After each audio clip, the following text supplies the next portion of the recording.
Hello, and welcome to the Weekly Scroll Podcast. My name is Ryan. And I'm Tingle the elf. Yeah, that. All right. My friends call me Tingle. Yeah. Okay. And today we are going to be looking at Forgotten Ballad. This is one of the first times ever I hold the book up and you hold up empty hands because I have something. Yeah. This is what you get. What's funny is that I backed it, and then you were like, "Hey, add on the shit so that I can get a copy too." And then I looked at it and was like, "I'm actually okay without this," and then just sent you the regular ones, and I didn't back it. I actually backed the original Kickstarter because you backed Cries of the Overworld, which is the bestiary, and I backed the original Kickstarter. But it was a time I was trying to save a little money, so I backed it at the digital level. So I've had this for a while. But yeah, I'm super happy about this. But first, Ryan, how you doing, buddy? Oh, I'm doing all right. How are you? Good, man. Anything cool going on in life? You playing any games or reading any books? No, excited about? Got it. Oh, I'm still chewing through the Horus Heresy. Good old Warhammer. Graham McNeil, write less words. But that's it. My glasses broke. These are my backups, and I hate them with my entire being. I kind of like them. I hate them. I hate them so much. Mostly because I genuinely hate like these things. Okay, gotcha. Oh, and for the podcast, I was pointing to like the nose pads. My glasses are so thick. My lenses are so thick because I'm so blind that when I have these kind of glasses, they literally just like slide down my face all fucking day, and it drives me nuts. So that's. Can you see it on camera? Am I able to see that it literally is like? For those of you listening at home, they're thick. The lenses are like 4 times thicker than the actual like frame holding them. So yeah, thick boys. I'm in the process of getting one, so I got to I picked some frames. I just got to take them into my work. Also has their own eyeglass department. So I take them in and they'll just pop some lenses. Anyway, that's all I'm doing. How about you, buddy?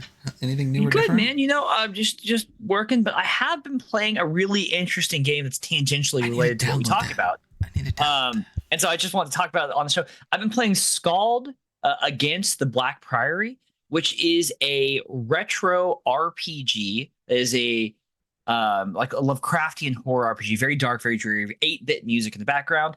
But it is a 2d6 RPG, and it is really good. It's 2d6 plus your attribute plus your stat, but it has like full stat sheets. You can like click on the characters, and it has skills, and it's incredibly enjoyable. And is just like a very much like a minimalist indie RPG that we would review, and I've really been enjoying it. Yeah, you sent that to me and I meant to download it and I didn't, so I'm just gonna. It's also like $15, and I'm a couple hours in, and I would have paid way more than $15 for this. Yeah, it looks dope, and I fucking love the art style. Like, yeah, the art style. It looks fantastic. Yeah, I want more. I'm gonna X out of this. What am I doing this? I'm doing a fucking podcast. God damn it. Yeah, get off your video games. So anyway. Yes, remind me again. I know you sent that to me to download that because the entire thing is like $15, and that's including like the soundtrack and like the DLC and fucking everything. So let me exit, because when you close Steam, it doesn't actually close, even though it doesn't show in any part of the bottom. You have to actually hit exit on Steam because fuck you, Steam, right? I haven't really, you know me, I'm not really a big video gamer. I will find one that I love. I will play it for 1,000,000 hours, and I won't play another game again for 5 years. Yeah, so I tried, honestly, here's the thing. I love Dark Souls lore. I've read so much of it. I've done everything. I've never played Dark Souls, okay. I tried to play DS1, and I put like maybe like 10 hours into it, and I just bounce off it super hard. I think that it's fine. It seems really cool, but it's just extraordinarily repetitive immediately, which I know you said that that's not how you really play, but like if you just are patient and slow, you can just kill everything and keep moving. Like I play You Fast just and Furious. You gotta play Bloodborne. yeah. Bloodborne teaches you how to play better. So Yeah, so and it's everyone keeps also telling an me amazing game. yeah, everyone keeps telling me to play Bloodborne in DS3. So I'm going to play DS3 because if I want to play on PC, I have to get PlayStation Plus, which I will for a month just to play Bloodborne on PC, or Yeah. I'll bust out my PlayStation. Um, but yeah, I'm doing those, but I'm also playing Doom because I'm working on a thing Yeah, that's somewhat you've a Doom very adjacent. push forward mechanic game you've been Yeah. Well, a cooking. lot of the mechanics I'm cooking are directly from Doom 2016. So it's fun. Amazing game. It is enjoyable. Yeah. I sit down to play a video game and like 30 minutes in I'm like I could do anything else right now and be fine. So I just put it down and go away. I respect that. Yeah, but I know you're a video game boy. I see you on Discord like all the fucking time. Yeah, doing What's stuff. funny is that like a lot of times on Discord it'll say I'm playing a game, but I have the bad habit of pausing a game and then walking away. Like I have 100 hours in Dwarf Fortress, and like 30 of those are overnight because I'll pause it and I'll start watching a show or reading something, and I'll just like I'm gonna go to bed, and it just stays on. So It stays on. Yeah. Yeah, I really want to get back into playing Doom and like I said, start up DS3 because DS1, like I said, I just bounced off the play style. I know you said DS3 is a little quicker. You don't just like wait patiently. You can like break up like the bosses like moves a little bit better. So we'll see. But yeah, that's us. That's us. It's the update on our life. As we said before, our schedules changed a little bit for those listening. Fridays 10 o'clock. And then Fridays and Mondays. Most of our stuff's gonna be Fridays and Mondays. My goal is to whenever we do Friday, have the episode published by Sunday morning, which I had been doing until our Jurt episode, our not cat chats that didn't get published till like yesterday. But we want to get back to doing reviews every Friday besides the Jurt episodes, interviews on Mondays. That way we don't miss reviews and we can keep up to date on stuff that's going on. So, but yeah, that's that. As we said, today we're doing Forgotten Ballad. This is a sword and songs adventure game. Very, very Zelda core. Very Zelda core. I immediately latched onto it for that. I'm very nostalgic for my youth of playing The Legend of Zelda. Well, you don't even have to be for your youth. Haven't there been a bunch of like recent, very good, popular Zelda games? But I feel like, and I feel like there are like some small like enemy elements in this game from more recent games. But I think vibe-wise, this very much reaches back to because there's not really as much of like a musical element in the more modern ones. The older ones have like the Ocarina in a bunch of them. Like the Ocarina of Time. I still play Legend of Zelda. I play Breath of the Wild and Tears of the Kingdom, and I'll play the new one coming out where you play as Zelda for the first time ever. But this very much has the energy of like an older one. Gotcha. Yeah, see, and we talked about this before the show started today. I have no good or bad thing to say about Zelda. I have no relationship with Link or Zelda. I didn't play the Zelda games as a kid. I think, like I said, we had Link's Awakening, and I like chopped some grass for rupees. I did a little bit of fishing, and then maybe got the first dungeon, and never really went beyond that and never played another Zelda game ever. So I have no nostalgia for Zelda. I have nothing bad at all to say. I just have no relationship with the content. So this is a very, very opposite side to the coin for this game. But it's a good one, I mean, I suggest a lot of games, but you were adamant you really wanted to do this one. And then the new Kickstarter dropped that they did, the over Prize of the Overworld. So we waited to physically get that, which you just recently got, and now we're going to do this. But this was a great fucking suggestion. Yeah, sometimes I know stuff. Yeah. Sometimes, occasionally. But well, why don't we hop into it? Let's hop the fuck in, why don't you show off that book a little bit more, though? Oh yeah, so the book's pretty nice, right? Hardcover, like got nice spine. I am very happy with the quality book. It's incredibly thin. This is a really short game that we're going to go through, and so I do think it's like funny that it's a hardback. I do like it, and I think it's a good format. I think it came out looking good. It's hard for me to show on the camera because of the lighting, but it's got some nice well, I will say we'll go over it, but the art in this fantastic. I love the art. It looks great. And Felipe de Silva, the writer, is also the illustrator, and massive kudos to them because the art's so on point. Yeah. It's fantastic. For those in podcast land that couldn't see the book that Hunter was holding up briefly. Oh yeah, sorry. It's a very nice green colored book. It's got a lot of everything on the outside is like these gold, accoutrement all over it. Gold logo on the front. The logo is dope. There's no bookmark or anything, right? No, there's not. But the cover, it's nice. The cover's not glossy. Which, dude, I prefer a non-glossy cover. Give me that matte. Anyone who really listen, fuck matte covers. Give me that nice shiny drive-through POD cover, No, of course. Yeah, they look great. And I mean, like I said, when I actually had them before I like sent them out to you, I was like, damn, these are kind of nice. I should have got them. And I like a nice thin hardback, like The Job from Games Omnivorous. Mm-hmm. That's a nice thin hardback book. And it just feels good. It feels good. The Bastard's Cookbook, I like Classic. those. They're great. And then the Cries of the Overworld book is like a maroon kind of cover, right? Yeah, and it's very similar style, and it has that kind of gold layout. And yeah, I'm incredibly happy with these. Yeah, they look really nice, and the game's dope too. So why don't we hop over to that page and we'll look at it. So here's Forgotten Ballad, and again, very simple logo. I really love it though. Forgotten small, Ballad bigger. It's got a leaf on it, which when it's Zelda, it's going to do that. And I love that so on the PDF, the gold is really nice. It's obviously not gold foiled, but they do the art in such a way that it really looks gold foiled. Does it look that nice on the thing? Because it's not foiled. It's just like it's pretty, like, it's hard to interpret on the camera. It's pretty bright. Like, it's not foil, but it looks nice. It stands out. It's faux foiling. It does look nice though. Faux foiling. So Forgotten Ballad, a sword and songs adventure game. Adventure game, an interesting topic that they bring up. Fellipe de Silva, also, and I love the little swords and song. Yeah, great. Sword and songs is good. Yeah.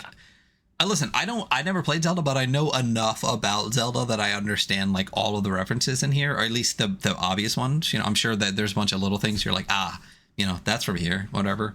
But I love the little like Lear on the front with the Fellipe de Silva there at the bottom. Great minimalist cover. Beautiful, fantastic cover. Love this. It's great. Yeah, there's definitely a philosophy of minimalism in all of this that they really stick to that I appreciate. Yeah, that's great. Page 1, you immediately get into a quick reference for the entire book. You have a creating a hero section, a rolling section, an equipment, a little equipment rules, one-liner, weapons and damage, and then a 2d6, 1d6 across, 1d6 down for a quick names table, which is great, right on the first page. This is what I've been talking about forever, where if you want to do character creation first, even literally just this on the first page is enough for me to go, oh, okay, so rolling literally tells me 1d6 default, 1d6 die for equipment, 1d6 for advantage, 1d6 success, and 5 or 6. Just give me the base dice mechanic. Like, super easy. Yeah. Again, that's good context. Yeah, really great. So again, all those sections will be later in the book. We'll go over them later, but it's really nice that the very first page is like, boom, like here's a breakdown of the book. I love the names. I love that you can just like, yeah, I'm Yaji. Rolling up. Yeah, let's do it. Up. Okay. I think I closed any dice, but let's open it back again. Oh, I can always just go. Oh yeah, you have the do it. Yeah, use it. Oh, okay. Let me plug in real quick for some what's power. What's the point of having the cool gear if we never use it? Yeah. So again, for those that don't know the cool gear, boom, I have a nice digital dice roller. From Critical Machines. Critical Machine. Yeah, it was just an singular machine. So I just go D6. Let me clear that. So I got a 3 and a 4. 3 and 4, that's poo, and then one more, or pa. Oh. 5 putting things together and 4. So 5 and 4. You're Pusa. Or Pusa. Pusa. Oh. You're Pusa.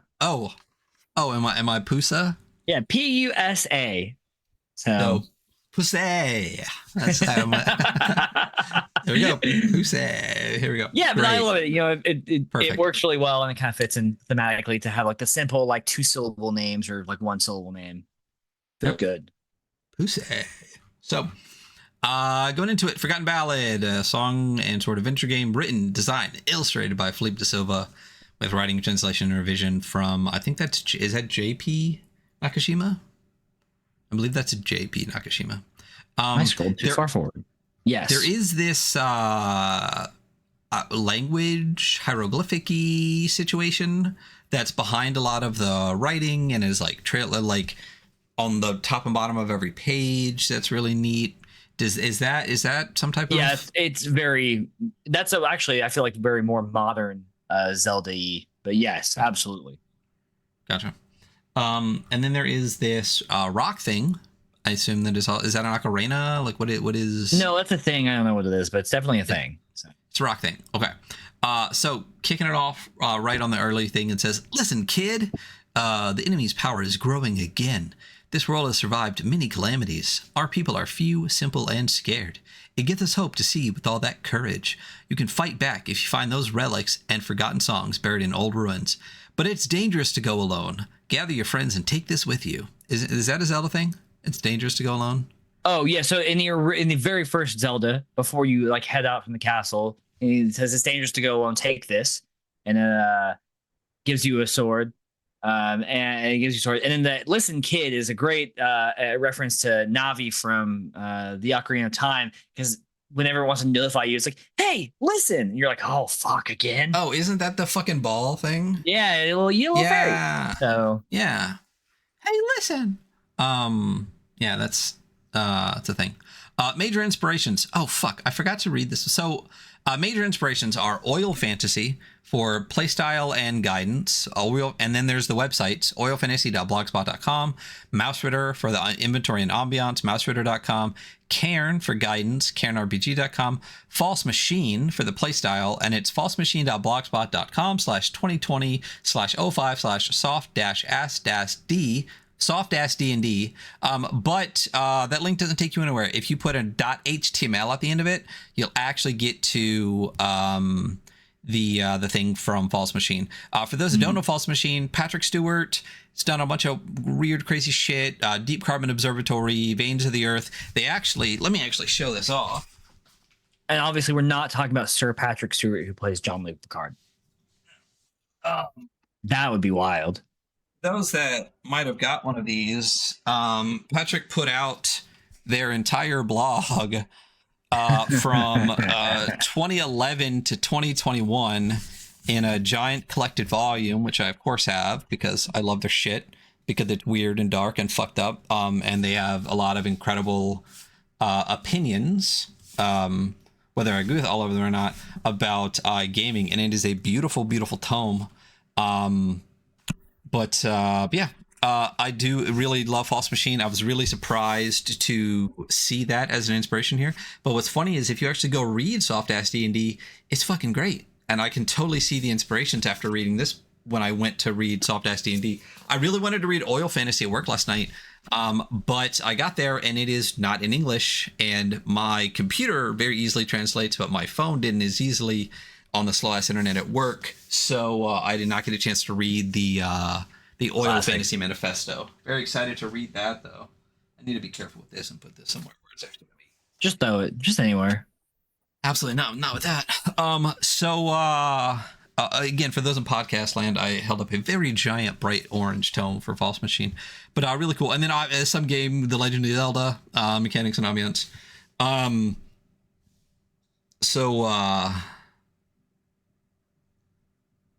Yeah.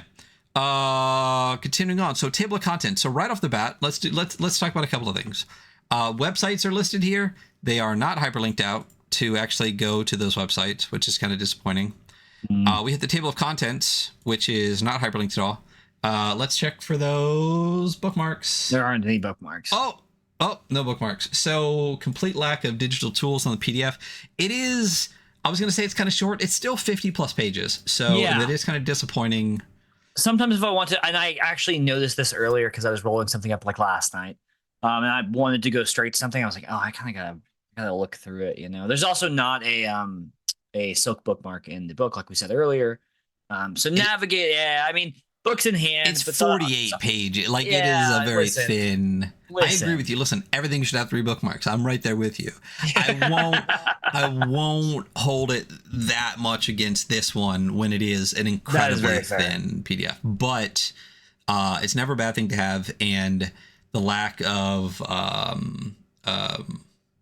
the hyperlinks in the table of contents is, that's the thing. That's the thing.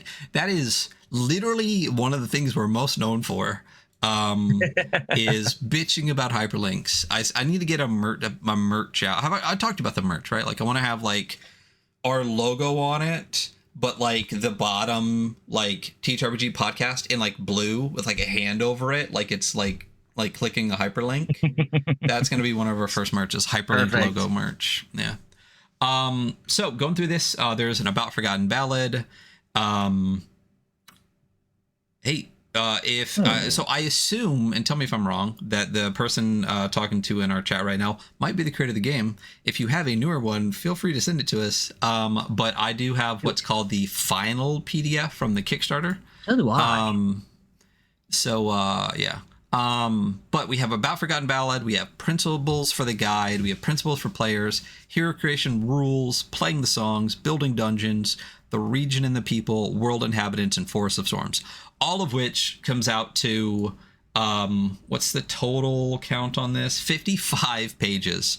But the actual kind of like stuff to play the game before you get to like dungeon building and like the lore bit is 18 pages. So it is a very tight, small game. And anyone that watches us here on the show knows that that's the kind of game we like.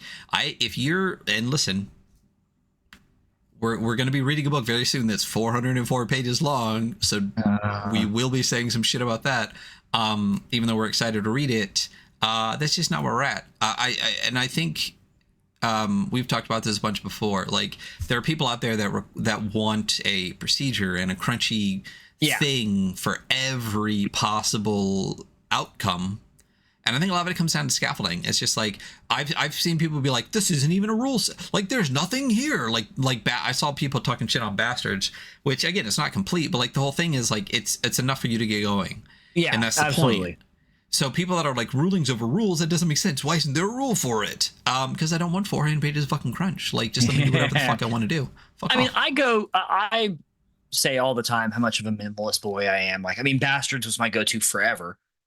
Because I just don't want, I just know how to make decisions for my table. And like, my table and I are also like, everyone at my table now has been playing like DCC and 5e for years. So when it comes to like making decisions that we all are okay with, like, it's very easy to do.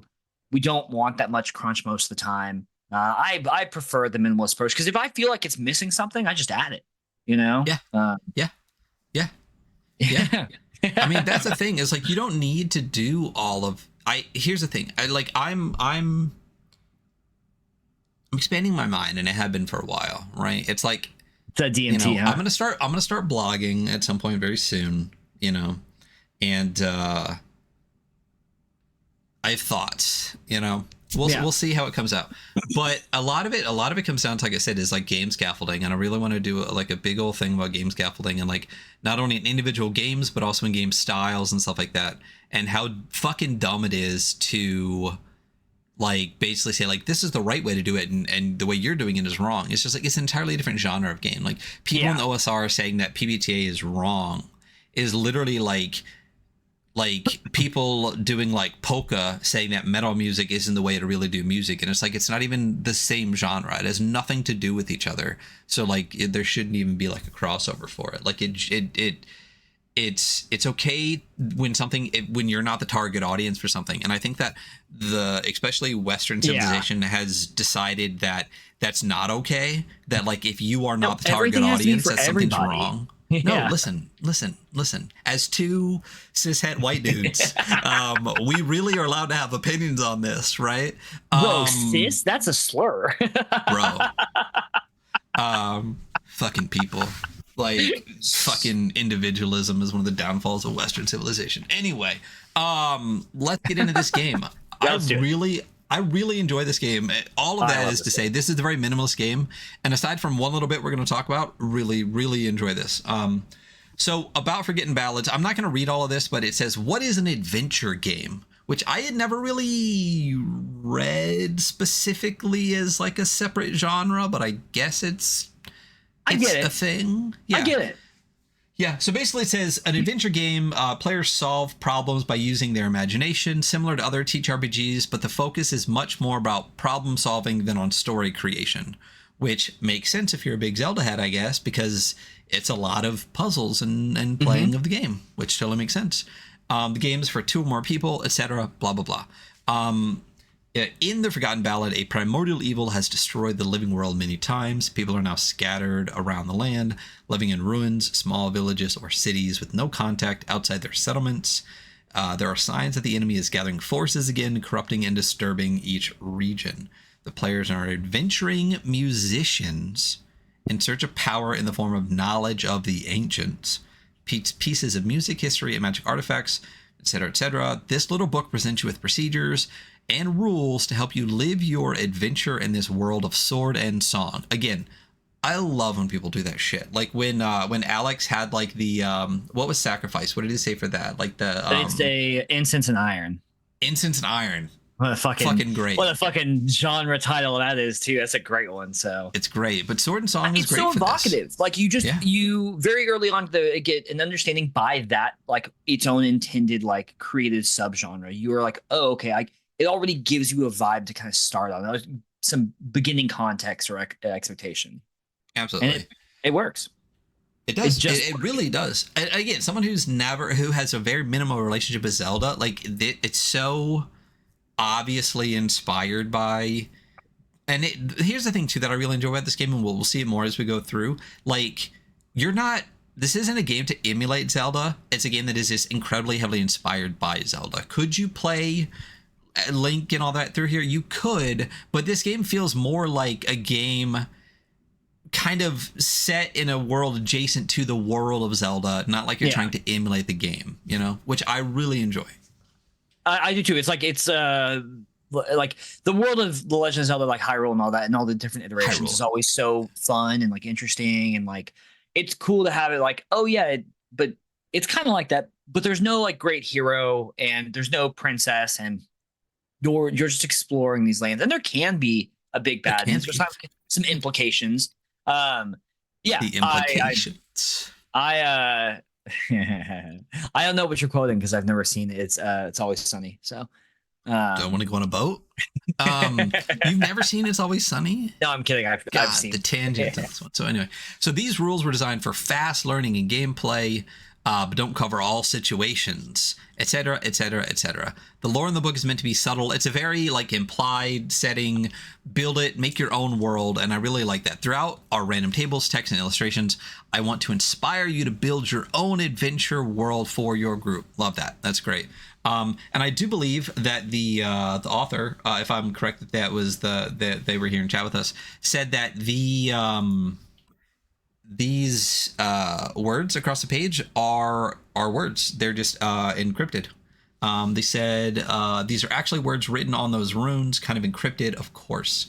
Very interesting. It would be interesting to try to decrypt that and see what it says.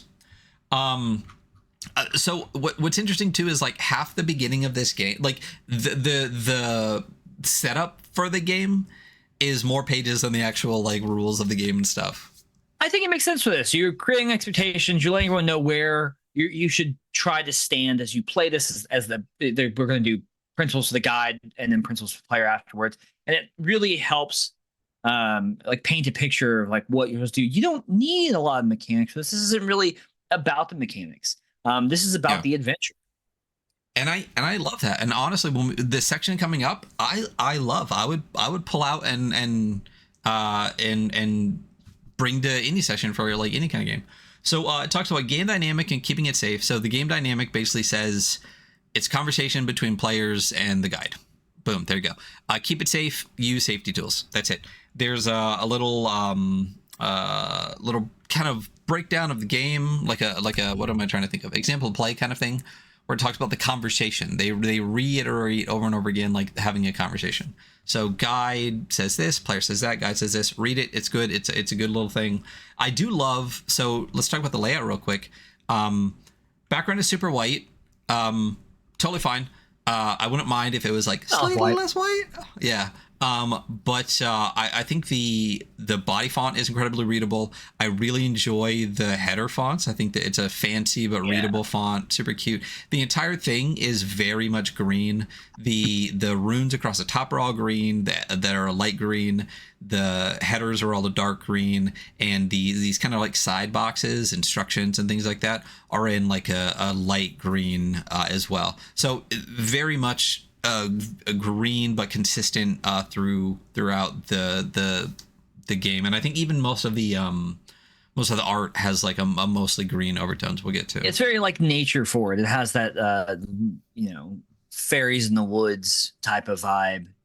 Ancient structures covered in moss and wrapped in vines, kind of thing.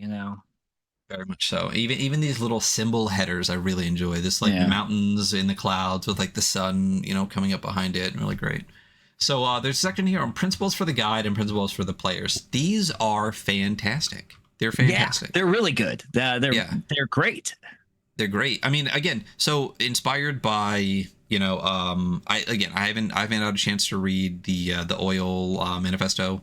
I'm sure that's not what it's really called, but obviously Cairn has really great, tools in writing in the beginning. Absolutely. And then again, a lot of stuff from Patrick, but like these are really fantastic, and we're not going to read through every single one of them, but I highly encourage you to. Principles for the guide. Basically, this is advice. It's interesting that mainly from the Oil Fantasy Manifesto, which is interesting because that's the one thing that I didn't get a chance to read. Guide rules first. It's cool, but basically emergent story. A lot of these are kind of like it hits that like OSR but leaning more narrative kind of aspect. But a lot of them are still NSR. I don't know. The NSR is just the OSR relabeling itself post-pandemic to try to get rid of a bunch of the right-wing. I would say that this ventures almost into the ASR, the after school revolution. The idea that like shout the I think there was a John Davis one. That like this is a thing you could just have in your backpack. That's a Chris Bissett thing. Is it a Chris Bissett thing? Okay. Yeah. So emergent story basically says everybody is looking for fun, but knowing what fun is for everyone would be too much. Basically, the idea is to let the players interact with the world, and the story emerges from that, which is one of the core conceits of like everything that's not fucking 5e D&D. You're not a storyteller, you're a guide. Player agency, which is again something just foreign to most 5e players. Player interactions inside the world should have an impact. The world needs to respond and change. Failure is proof that their actions mattered. Referee posture. You're supposed to be as neutral as possible. You're not playing against the players, but you're also not protecting them from failure. People are allowed to die. People are allowed to make bad decisions. People are allowed to make good decisions. Your job is just to keep the game fair and consistent for everybody and allow the players to play the game. Challenge centered. So again, for the adventure game style, the challenges are kind of the point. That's what they said. You're not telling a story. You're not just like dungeon delving. Like there's these challenges and puzzles and traps. And in the adventure game style, that's very forward in the game. Obvious danger. Basically, anytime players are going to run into something crazy, there should always be hints. You should always be foreshadowing what's coming forward. Obvious opportunities. Tell the players what they will encounter in the wild and the ancient ruins. Tell a little bit of history. Like, let people know what to expect and what part of the world that they're going to be in so they can build on it. Transparency above all else. Always tell your players the challenges they are facing. Again, like the world is... or this style of gameplay is about making decisions, and players need to have the information able to make those decisions. You're never going to do a gotcha or an aha on players, tricking them with mechanics. Paint the world. I do like the way that they describe this part. When making descriptions, try to first tell the three most prominent things with a little detail and let the players ask more information if they want it. That's great. If it stinks, say it stinks. If the walls are stone, say they're stone. If it's poorly lit, say it's poorly lit, and let the players ask you what else is there. You don't have to like, do the whole thing. No, I have to itemize every detail. I wrote a paragraph about this one room that we're going into, so I must describe it all to them. Yeah, I mean, you have to. But how would they roll an investigation check? Yeah. The game beyond the dice. Dice are valuable when using them sparingly. If it makes the rolling more thrilling, challenges can be overcome by narrative. Like only roll when you have to, and that's something that like almost every game does, but then like so many people don't listen to. There's just such this internalized like D&D brain of like, I encounter an obstacle, well, I must roll dice. Like, just tell me what the fuck you want to do. Yeah. Just tell me what you want to do. I do. We have had some sessions on. We've had one session on here. I've had some in real life where it's like, I think we may have rolled twice, and that's fine. Like, that's fine. For like 2 hours, we rolled twice, and it was great. I mean, like that's not a complaint. Like the fun comes from the story and the interaction and hanging with your buds to do a cool thing. The dice is just a mechanic for solving non-narrative problems that you could solve, or solve problems you could not solve narratively. I can speak words. Yeah. Or again, like if the consequence to what you're doing, whether good or bad, isn't interesting, defeat the thing narratively. You know what I mean? Rules as a toolbox. The rules in this book are simple and only cover some situations. That's a classic rules, rulings over rules kind of situation. And then game balance. If you anticipate the danger, be transparent and respect the player's agency.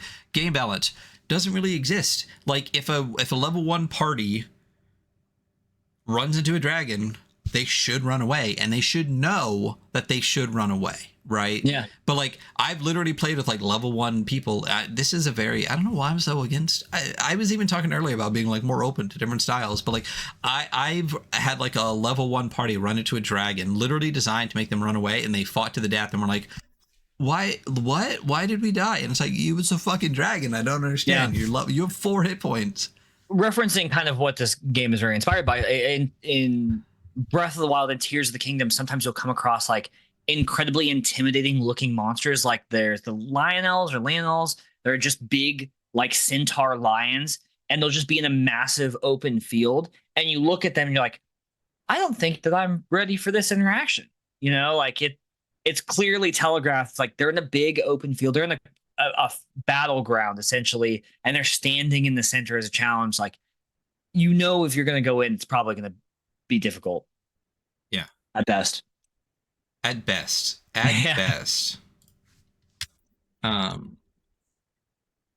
So that is the principles for the guide. Principle for the players are also just as great. Describe. So this is a game of shared narrative. Describe how your character acts. Like, understand what they're doing. Describe what's happening. Fear the dice. The dice are a capricious beast. Like, rolling involves risk. Like, always try to solve the situation without rolling. Rolling are a mechanic used to determine like fate and things like that. Like, not what you do. And that's why like encountering something, being like, well, I want to roll an acrobatics check. Oh, but like, what are you acrobating? Like, what are you doing? You roll the dice and then tell me interpret the roll. This isn't Bones. You know what I mean? We're not like casting for the future. Like, tell me what you want to do, and then I'll tell you if you even need to roll.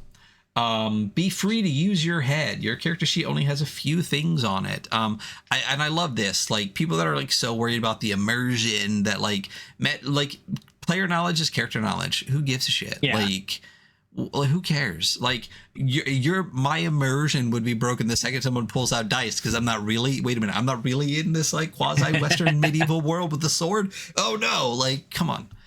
Give life to your character. The story happens in the game. It deals with the characters and how it interacts. Like, you don't need to act or make a silly voice to role play. You're more than welcome to, but just be coherent and be consistent with your character. Explore. Exploring is a life of an adventurer. Try new places, characters, tactics. Do things, do things and move the game forward. There's no correct answer, right or wrong. You are the hero, one of the courageous. Take action, set goals. This is not a game of sitting and waiting. So great sets of principles across both. Yeah, really very strong. Yeah. First full page art here. Love Love this page. This group of adventurers walking up a hill, and in the background is, you tell me, I assumed statue at first, but now I'm not so sure. I think it's a statue. I think it's just a massive statue. But like it's not connected. Floating. Yeah, it's floating. It is. Yeah. But this very, very kind of like windswept, open, grassy plains, like rolling hills, clouds come in the background. Great piece of art. Really enjoy this. And this woman in robes, flowing robes. Oh yeah, and then like the arm. I didn't even see that the arm before was broken too, and it's also floating. Of this like statue reaching up into the sky, clearly extremely tall, over one of the hills in the background. Great piece of art, full page.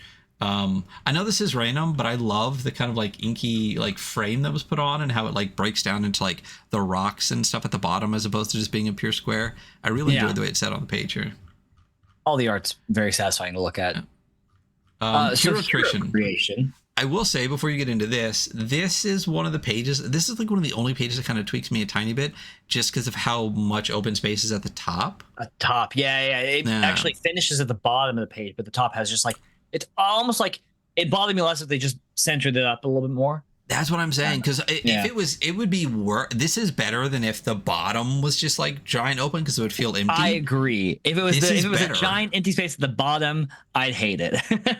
but best of both worlds, just center it up a little bit, just a little bit more, so the space feels smaller. Because there's another page a little bit lower, we'll get to it in a little bit, or I'll scroll down now, where there's space at the top, but it's not as much space, and it doesn't bother me nearly as much. So if they would have just centered up that a little bit, even if it's not the same low as like every other page, I think it would have just made this page feel a little bit less incomplete. Or just put a little bit of art, in there.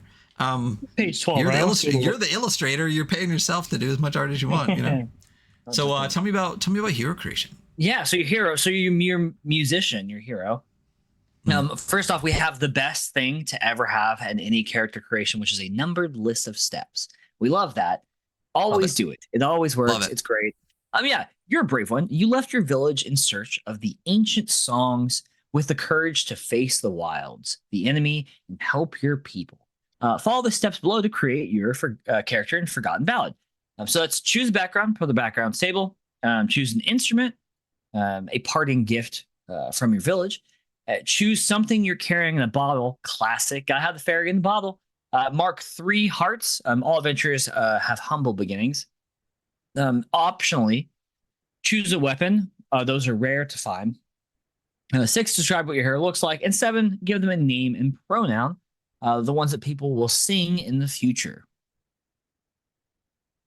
Ryan, is fairy in a bottle? Is that a totally?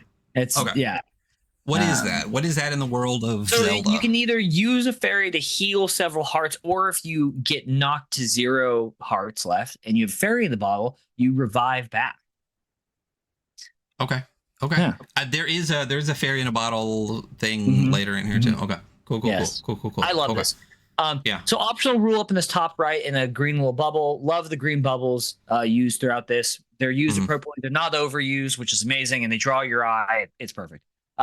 Champion mode. You're a hero of your people. So you start as a hero of your people. Tell the group about their culture and start with 4 hearts and a relic. That's a pretty good start.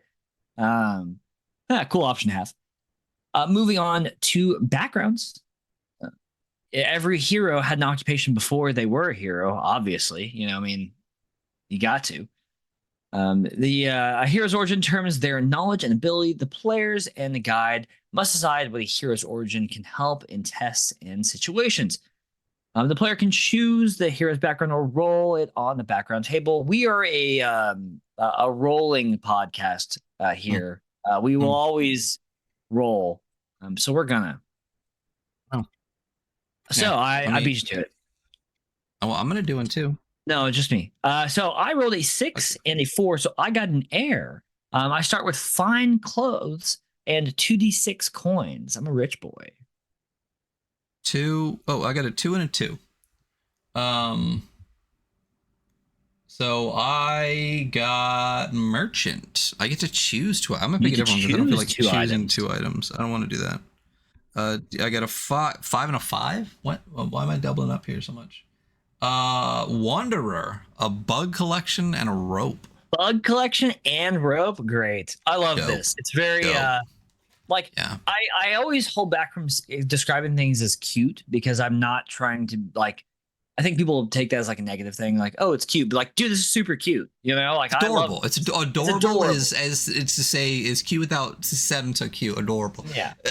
The list of items are really interesting too, though, because like it feels like I don't know why, and it's not always that way, but like there's almost this kind of like useful, like very proactively and useful a little bit like reactively kind of ness to it. You know what I mean? Like bug collection rope is like rope I'm going to use all the time. Bug collection, that's a cool thing to have.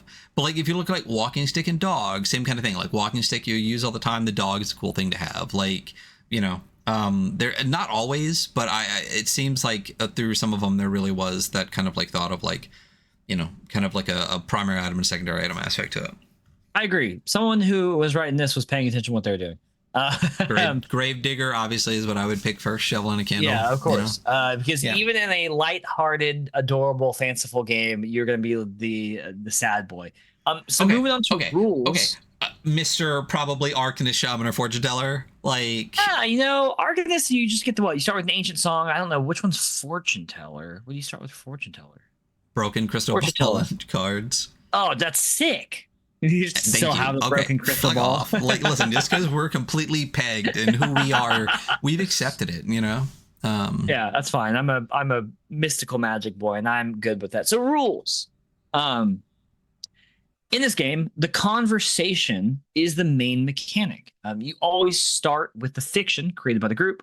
The player characters are capable heroes and will succeed in most of their attempts. Move the game forward and let the dice act only in really dangerous or drastic situations. I love that. This is just a conversation. Whenever you really need, like, things really tense, dice will make the decision. So this is shockingly, the game that I like and picked is a D6 dice pool system. One of my two favorite dice pool systems. So first one being D20 roll under, or the other one being D20 roll under. Yes, D20 roll under and D6 dice pool are amazing systems, and they are great. So whenever your hero tries to do something risky with a potential failure or an unclear outcome, their player rolls 1d6 no matter what, plus one more die for useful equipment, one more for fictional advantage, and then one more for help from other characters. If the die hits a 5 or 6, it is a success. The hero has avoided the risk, or the outcome was positive for them. Great little optional rule at the bottom, the half success rule, which I like. If you roll a 3 or a 4, it's a partial success. Essentially, you do what you were trying to do, but there is some sort of negative outcome. What's funny is you said something that is anathema, and to what I was about to say is I love half success because I could not hate the words partial success anymore. I'm going to have a whole thing about that. I think one of the problems, again, neither of us are huge PBTA heads, but we know that it exists and it's fine. I am a big 2d6 mixed success person. Right. Even though I don't like moves, but as we know, not liking moves is a move since everything is a move. Everything's a move. Actually, starting this conversation is actually a move. So right, and ending the conversation is a move. So, but here's the thing. The way that this is worded, you can assume a half success on a 3 or 4. It says that means a character succeeds but suffers a setback or disadvantage. I think one of the reasons that sometimes people bounce off of 2d6, especially GMing it, is the words partial success. Because people go, well, how do you partially succeed? How do I like half succeed at this? So I have to come up with these like interesting way where you like kind of succeed but kind of don't. And that I think is why people bounce off a lot. Because to me, and how this says it, and how exactly how I would say it is, it's not that you partially succeed. It's not that you kind of do what you want to do.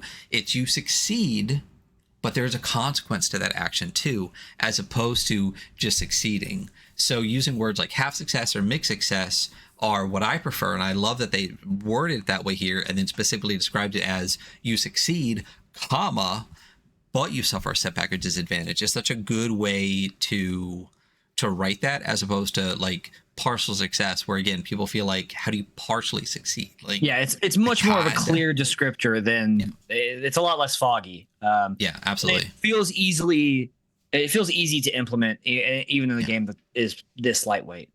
So hearts, next. Hearts are your health units, your heroes' resistance to damage. You start with 3. You gain a new heart when you defeat a boss in a dungeon.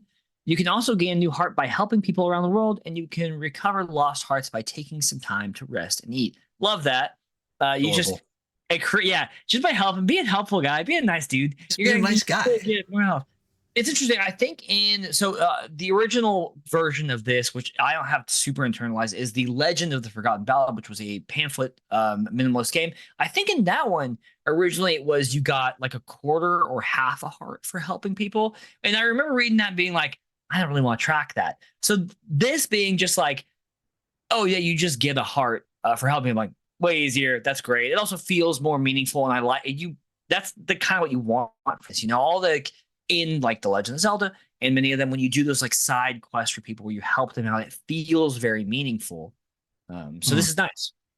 Yeah, it's really nice. And it's one of those things where like, incentivizing a playstyle is not brainwashing. So if you give people whole heart for helping, sorry, yeah, they're more likely to help people. Which like, even the optional weapons at the top was great, and I love that. Definitely pulled that from that blog post from Patrick Stewart from False Machine. I highly recommend, Hunter, you to read that.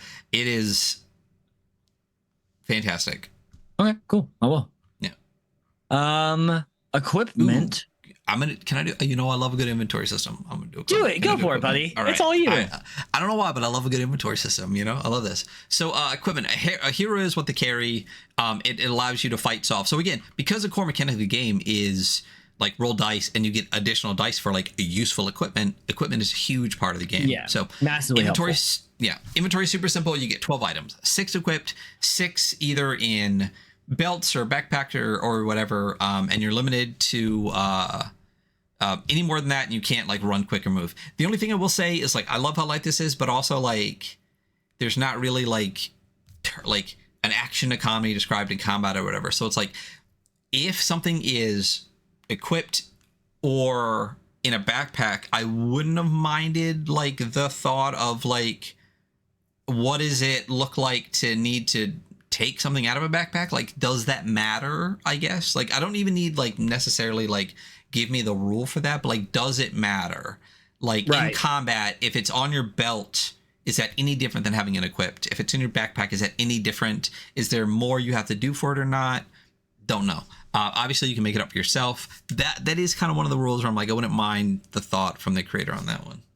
Yeah, I would really lean into the like almost cartoony aspect of this, which is just like things are just on hand when you need them. Like you can always just pause the game and pull out your inventory and you have it. Yeah, I don't see my only thing with that though is like if that's the case, then there's no reason for a distinction. That's very fair. Magic. The old ways of magic are lost, but heroes can access its power through songs and items. In the beginning, heroes are able to use magic only once per day, but this can be increased by doing favors to fairy mothers, which we'll get to. And then weapons, which I think would be a good time to also... No, we'll get to that. So weapons, they are rare and usually kept as family heirlooms. There are many tales about legendary weapons hidden in the world. When a weapon hits, it always does the same damage. Boom. Ordinary weapons are fist, 1 damage. Refined or special weapons, 2 damage. Legendary weapons, 3 damage. Big explosives, 4 damage. Love that. Fucking love it. Huge fan. What are your thoughts? Oh, I'm also a huge fan. I don't see a lot of like set damage for stuff. A lot of times this role, there's a couple games that I've gone through that were set damage, but I do really, really like them. I do think it creates an issue that we're going to talk on very shortly, but we'll get to it when we get to it. But yeah, I like it overall. Yeah, it depends. I love the piece of art here on the bottom of what is probably a merchant, like an old school shop guy. Yeah, the pawn shop guy with like the rings and like all of the fucking jewelry and shit with like the eye, monocle. So my thought is, okay, is it a monocle or is it that like the thing that people look at diamonds with like all close? You know what I mean? That's what I'm picturing is he's just like rocking that, waiting for your shit to be like. you know. And this is real magic, I'll tell you. You know. Yeah. Do you want to do combat? Or do you want to do combat? Yeah. Combat harm. When a character takes a hit, the weapon damage is deducted from their hearts. If they have any defense value, reduce it from the damage. Any damage that causes hearts to drop to 0 or less leaves the hero unconscious. They can get back on their feet if they have a fairy in a bottle, but if not rescued, that's the end of their story. So defense value is an interesting thing that is not mentioned again and has not been mentioned before, and I don't know what it is. I mean, we can infer because we read a lot of games, right? But the only other time defense is mentioned at all in the game, and trust me, I control F, is in enemy stat blocks. Yes, it is mentioned in enemy stat blocks, and I don't know. I'm interested about this because there is set damage. Mm-hmm. If you have armor that gives you a defense value of 1 and it's a soak defense, that means anything that does 1 damage, which is a few things, can never hurt you after that. Yeah, that's fine. Why do you see that as a problem? Because I just do. Like, I mean, there's no point in which you should be immune from damage. That means if you have 2 armor, things that do 2 damage, you're immune from. But here's the problem. Here's the problem that I have with your thinking is your thinking is incredibly like very tunnel vision. You're saying that I have a small brain, bro? Not small brain, just narrow vision in this expand upon this for me. So is taking 1 damage, right? So here's the thing. Let's reverse it. Let's say that an enemy has 1 armor, right? 1 defense, and you're carrying the simple weapon that gives you 1 hit, right? Okay. Is hitting that bad guy with that weapon the only possible way you could defeat them? No, I guess you are right. There is another avenue for this, and there's a bajillion avenues because this game is an adventure game, which is built on game. Challenges and problem solving. Yeah, exactly. So I see no issue with that. The thing too, though, is if it was better defined. Oh, I 100% agree. I'm just saying specifically to your point that like if you have damage soak 1 and everything does 1 damage, but the other thing too is like if you get to that point, the GM shouldn't necessarily just be throwing 1 damage bad guys at you all the time. You know what I mean? Like, you know, things like that. Also, the game is designed around finding relics and things like that. But I see where you're coming from. I just don't see it as an issue because of exactly what we said. It's a problem-solving game. Solve the problem. But to your point again, eventually we'll talk about armor. There is zero, not a single thing about like what armor is for players. And the only time defense is mentioned again is in bad guy stat blocks. So just like the weapon section above here, where it says weapon 1 damage, refined 2 weapon, like legendary 3, big 4, like I wouldn't have minded an armor 1 to be like simple armor 1, like legendary armor 2, you know? So I'd like to read just the bottom of this combat example. Go for it. That is under initiative and harm. And the first part of the combat example is they're attacking a flaming bat and they hit it. And it's a good combat example, so it's fine. The second paragraph is Bowie misses her shot, but Gamira manages to get the bat's attention. The creature screams and their flames grow stronger. How are you going to defend yourself, Gamira? The guide asks. I'm going to stand my ground and use my shield to block the creature's attack, she replies. And the guide grants her +2 dice. She fails the roll and takes 2 damage. Some of her clothes start burning. So to me, that means that if you have armor, when you're being attacked, you roll your dice pool. You can add your armor to that dice pool to avoid taking damage. But that's not damage soak. Right. Which also, though, the other thing, too, is so the guide grants her +2 dice. +2 dice, yeah. But 1 for the shield. And then what? You get the 1 base die. It's just the 1. Like maybe that's what they're saying is there's the 1 die that you get, and then. And then the shield die. But yes, in the combat example, it sounds like armor is just a useful item. Right. That adds to your dice pool.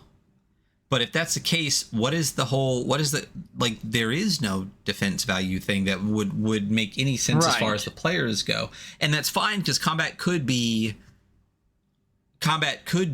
just talking about defense value for bad guys. But the way it's written, when it specifically says when a character takes a hit, the weapon damage is deducted from their heart. If they have any defense value, reduce the damage. They're still talking about the character. Yeah, I think the way that I personally would run this is if you have armor, you add that as a die into your pool when you roll. It's just a piece of equipment. And then I would say the defense value for the enemies is soak, you know. Gotcha.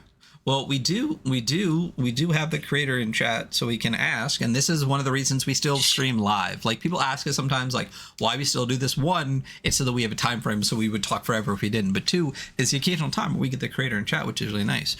So we actually do have the creator of the game in chat, and they said that the text could be improved. What I actually intended was that the defense to absorb the damage. Okay. Right.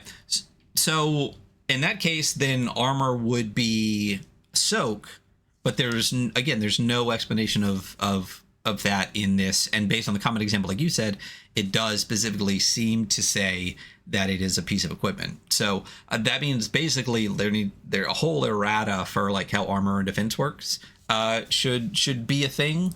Because I'm curious now, because there's a little bit of a contradiction. But guess what? We got clarification, which is always nice. So now we know. And now you know as well. This is why you listen to the show, right? Yeah. And knowing is half the battle. It's half the battle. Yeah. In the defense roll, they're getting a die default and another for the shield. So that's what the two is. Exactly. Perfect. Yeah. Good. Cool. Okay. So initiative. Initiative. Oh yeah, I didn't even do that part. Sorry. Initiative. Heroes always go first unless they're ambushed. Love it. Great. Let everybody make a move and assume heroes can always make coordinated movements. When every character in the fight has acted, start again with the one that makes more sense. That's my favorite type of initiative. Great. Whoever is doing shit right now, just do that shit. Thank you. God, I just don't need initiative to be complicated. It doesn't need to be. Oh my God. I don't. We know what we're talking about. Yeah, one of my favorite parts of this. All these tokens in this bag, and then every time that we go, we'll just pull out this bag. And anyone that knows knew. You didn't need to explain it. But one of my favorite parts of this, though, is I love the line that says, "Let everybody make a move and assume heroes can always make coordinated movements." I really, really like that. Like, there's not, like, it doesn't matter, like, if you go, I go, like, the heroes are going as a group first. So they're allowed to just, like, decide what you want to do as a group. Like, if you want to do the whole, you know, like, throw in a dwarf kind of thing or whatever. Yeah. Yeah, you know? I'll throw you up and you drop the people's elbow kind of thing. Exactly. Exactly. It's great. We got to smell. It feels much more narrative. It's kind of got that, like, comic book, gameier kind of, like, yeah, it's good.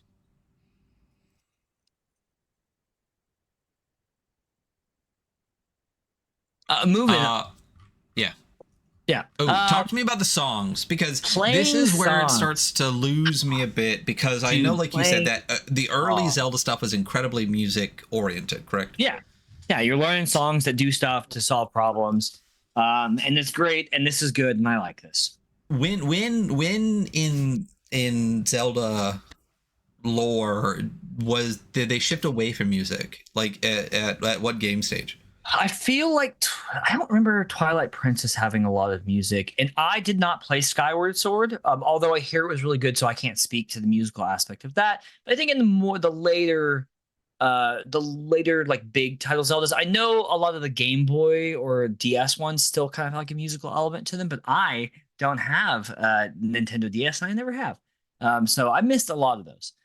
But I mean, I was very much a Ocarina of Time and Majora's Mask kid, which both are incredibly musical, and there's a lot of songs that you do a lot with that you use to solve problems, and I think they're fucking cool. Yeah, so playing songs.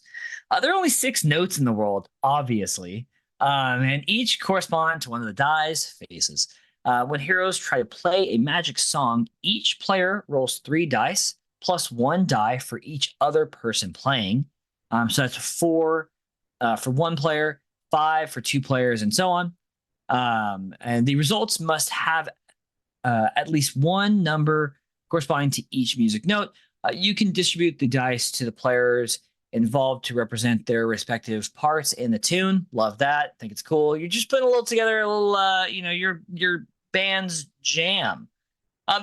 And under immediately, we have some enhanced effects, which I kind of thought was a weird spot. I would have put this probably at the end of all the song lists. I don't know if it matters all that much, honestly, but these are some enhanced effects you can do for the songs. Yeah. And then, I made a gesture for those in podcast land that said I agree with the flip. I think the enhanced effect of the song would be better done after the songs. Yes. Yeah. But it's not. I'm not dying over it. But yeah.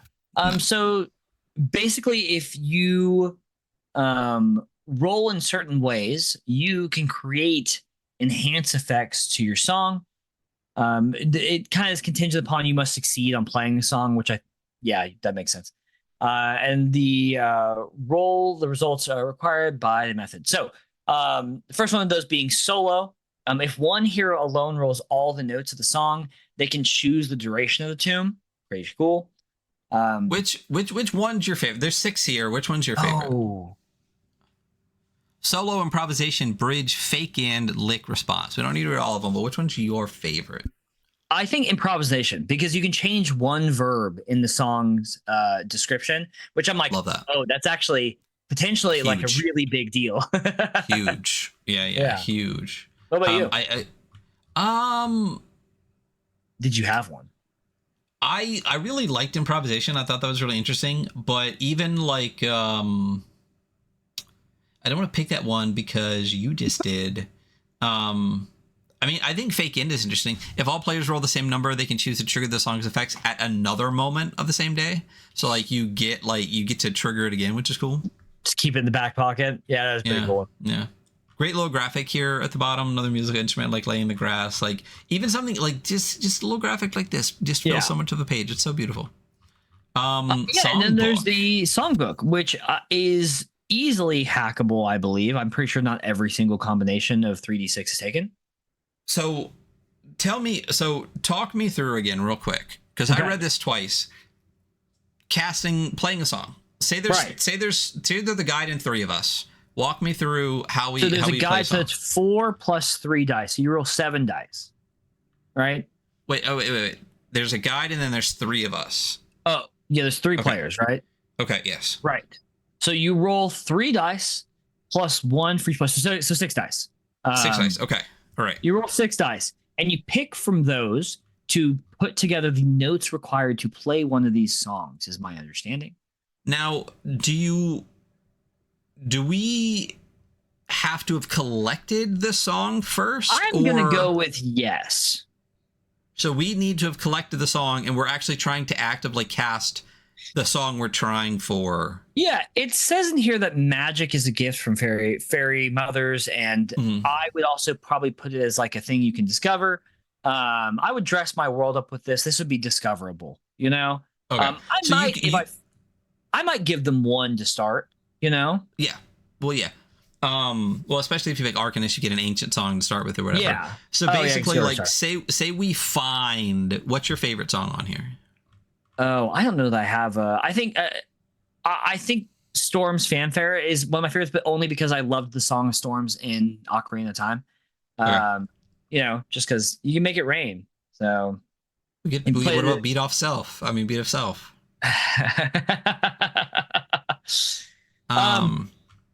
So Storm's Fanfare.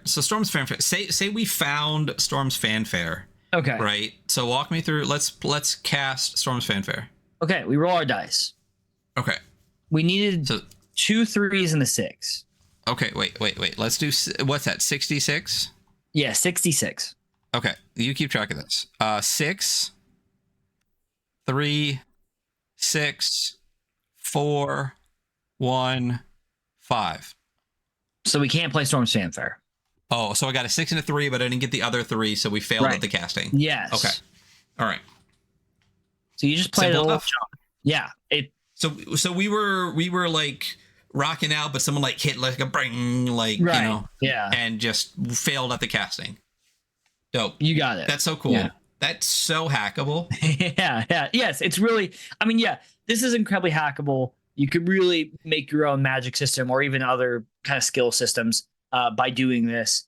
But I like this. I like this how this works. You know? My brain immediately went to, surprising nobody, a very like grimdark like ritual magic thing where like instead of like a band, like say we're all like cultists or casters or something, we're chanting, and we have to, each one of us is like chanting into it to try to cast this like ritual magic or whatever, and each spell is based on like us working together, because magic is like kind of like, it's so like it would be difficult for one person to do it, so like the more people you have together, the easier it is to cast, and to be able to like cast like spells through that, like that's like how easy it is to hack and stuff. So cool. I'm so mad at you for the beat of self choke still. There are, we were kind of glossing over the songs. There are many cool ones. Ode to the Fire is also another cool one. You just light all the fires around you, all flame sources. How many are there, Ryan? There's like 14-ish. Yeah. I do really like that a lot of them are things that are narrative. You know, like your Storm's Fanfare was like, heavy rain pours. If the heroes choose to play the chorus, a thunder will strike. Like that, like a challenge thing. Like I imagine immediately being like, you come across a village that has been like in a drought for too long, and you're like, let's get together and fucking play Storm's Fanfare and like get these people some rain, you know. Oops, we forget that in like rock hard ground, you know, that's been dry for so long, when it rains, it doesn't soak into the ground and you get mudslides, you know. Like I like that idea. And like you just said, the Ode to the Fire, like all the light sources just light up. That's so it's great, you know. Yeah, it's very cool. It's definitely not like Storm of Blades comes and kills everything, you know. I do 5d6 damage. But I think for this it doesn't need to be. I think the like narrative and kind of innocuous effects like really add to that kind of like not quite pastoral cottage core song and sword game that's going on right here. I vibe with it heavily. Well, I mean, it also really lends to the concept of like the weapon is optional. Yes. You know, I like that a lot. Oh, cool. And now we start getting into the. This is the other one that has like that huge space, big open space at the top. Yeah. We get into the part where it becomes mostly tables. This first one is building dungeons. I did build a dungeon in this, and I thought it was really cool and a really great time. And one thing I'd like to note on this, I don't know how you feel about going through this. We can just run through real quick. Yeah, so it is a numbered list, like creating a character. Step one is that you create the relic for the dungeon, which is a major center point in the kind of boss battle and your kind of built-in mechanics of the dungeon or the theme of the dungeon. The next step is you create your giant monster to be the guardian. It should have a vulnerability related to the relic. Perfect. Then you choose a theme for your dungeon. You create 2 to 6 enemies to populate the place. The next is you create traps and environmental challenges related to the relic and the theme. 6 of the guardian and a magic song are inside a room locked by 3 keys scattered around the dungeon. The keys don't need to be literal keys. 7, the entrance of the dungeon is locked by something related to the theme. And in 8, the region around the region around it is usually related to the theme and suffers some influence from the dungeon and its guardian. Classic Legend of Zelda. The Great Deku Tree is being poisoned, and so it's dying, and some bad stuff's in the forest. You got to climb into his mouth. Ryan's like, I don't know what you're talking about, but no. But I mean, Ori is what popped into my head right away. But like, you gain a heart whenever you defeat a dungeon, right? Maybe. Is that a thing that we talk? Yeah, they gain a new heart when they defeat the boss of a dungeon. So the cool thing is, like, every time you go to one of these dungeons that literally you can just roll up, if you beat it, you get a heart, you get a relic, you get a song, like every time you go through it. Yeah. But yeah, it's really neat. You know, because then you have like the relic tables, and the relic are what? It's weapon, armor, or instrument. Are those the utility? Options? Oh, where's utility? It's number 6. Oh, it's below the art, below the art, Yeah. below the art. Gotcha. Gotcha. Yeah, and then the Yeah, properties if you want are to get a hook spark or shot, whatever. you know. Yeah, exactly. So those are well, let's, I mean, here, fuck it. I'm going to roll up a relic real quick. All right. Let's do it. D6, right? Yeah. 4. Okay, that's armor. So you're gonna roll 2d or 1d6 on the armor table. Okay. 1. That's a shield. Very cool. Oh, And dope. you're gonna roll 2d6 on the properties or spark table. Okay. 5, 1. Distance. Shield of distance. What does that mean to you, Ryan? Oh, I went this way, this way. I would have done mirror. Then that's even better. Wait. Where is distance on this whole thing? 5-1 on property spark. Properties. Oh, I went to utility. Oh no, that's for a utility tool. What? Oh, utility as in a tool. Yeah, that's a type of relic. So. Oh, okay. Well, let's go 5-1 or 5-1. So 5-1 is distance, or what if we did 5-1 with stone? Stone. The stone's a great one. Stone shield. Yeah, stone shield. That's dope. That's dope. Yeah. That's cool. And there's a relic. Boom, done. Yeah, and like that informs a lot of decisions you're gonna make. You have a big stone shield as the problem solver for some of the challenges in your dungeon. So what are those challenges going to be? Something you have to block, obviously, with a big stone shield. Yep.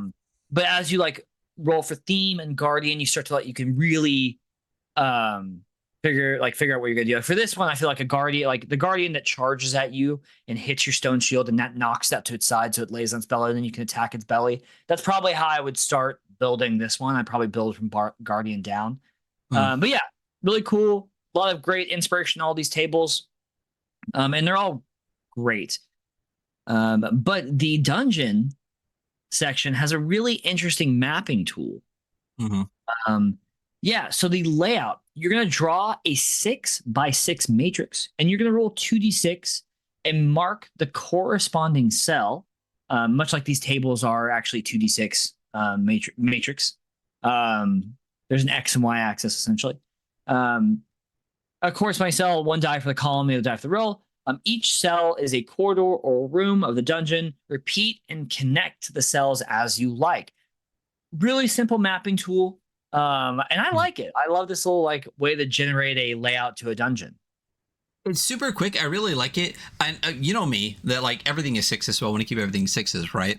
But why would an 8x8 also be a great tool? What? Why would an 8x8 also be potentially an even better tool? Because they're a D8. I don't know. What are you driving at? It's an 8x8 is a chessboard, so you could have it already. Oh, you're right. An 8x8 is a chessboard. Sorry, I don't play chess. The only time I ever use a chessboard is when I'm playing Tacticians of Alm. I was gonna say, boom, there you go for games like this. There you go. But yeah, these are great. I love the theme right off the bat to make it super easy. I mean, because again, it's that easy that I can just go 5-2, and it is either ice, or if I want to go down this way, demon. Which one do you think I'm going to pick? Let's be honest. Ice. Of course, that's me. Great. We have kind of skipped through some of the graphics, some of the illustrations here, that are these more like scenes. I love this one here, where this party is coming down the stairs running away, but if you look in the background, there's definitely a giant chasing this little group of party way in the back, and there's small doors and big doors and stuff like that. Fantastic graphic, and again, everything is very green as the overtone, so it keeps the consistency of the game throughout. Did they switch though in this section from a green to a as soon as you get to building a dungeon, it switches from a green to almost a taupe, a green gray. You can see it in the symbols at the top, but then the boxes as we go are kind of a greenish gray switch up as well.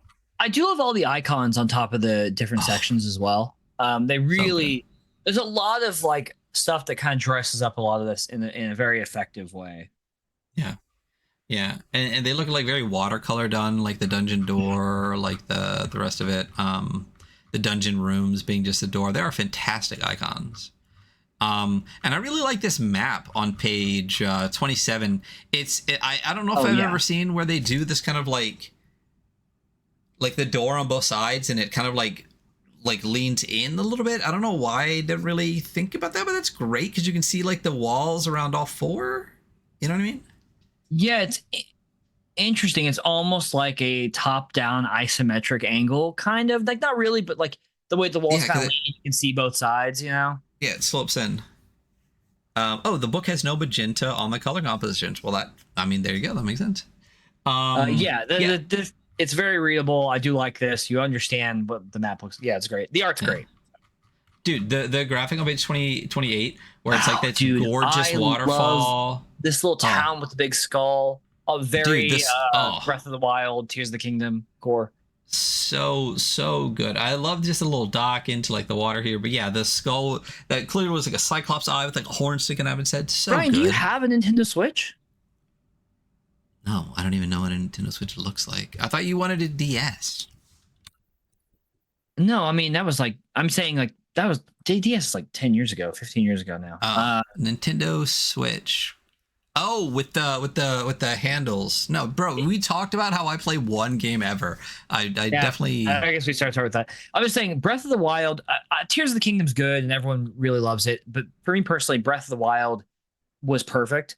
And I always encourage everyone to play it because it's great. I might play it again. Oh, fuck, they're like 250, $300 for this little fucking thing. Yeah, but it's big though. You know, it's this big.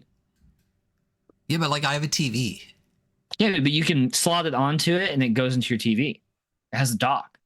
Listen, for people that are into this looks really cool. I think the little handle things are neat. I'm good. Yeah, you're right. You don't waste money. You don't like doing that. Listen, I waste plenty of money, but that's $250 of games of Warhammer I'm not buying. Like that's not a thing.